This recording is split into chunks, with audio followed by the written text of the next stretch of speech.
That was Medusa showing us a piece of your heart. Now we have Reza Alatas joining us, and he recently started a new company in education technology. Oh, good afternoon, Justin. Hello, Reza. I'm here with Elise as well. Hi, Elise. And we were just talking about your new business. So we were asking, with the onset of coronavirus, schools are moving more towards off-site education. Do you see this as the future of education? I think traditionally we've looked at in terms of how it is in terms of the bricks and mortar or physical classroom, like we've been doing for ages now. But I think there is that movement going towards online or virtual classroom. But at this point in time, probably is more immediate with the current pandemic and everything else. So yeah, I would say that's probably where we're heading. But I think in the long run, we still probably need teachers to provide that necessary service for students in terms of education.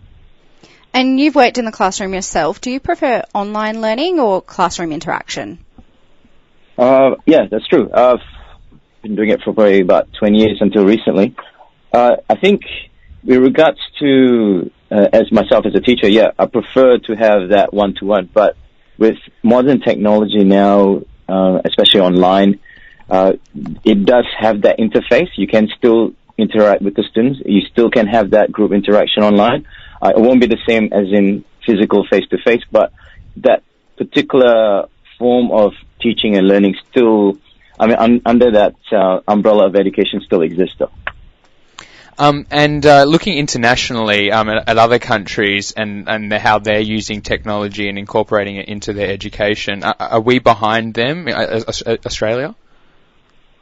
I don't think so. I think if not, we're pretty much on par. It's just that there's so many opportunities. There's so many opportunities out there, and there's so many different companies trying to get their product out or their services out. It's just trying to choose the right one that suits your needs, right? Because in particular for schools, what do they need something that's autonomous, or they just want to deliver a particular lesson, or there's an assessment. So in terms of that, I don't think we're far behind. I mean, there's always in the background, you've got all these tech companies who are interested to partner with someone, either it's Google or Microsoft.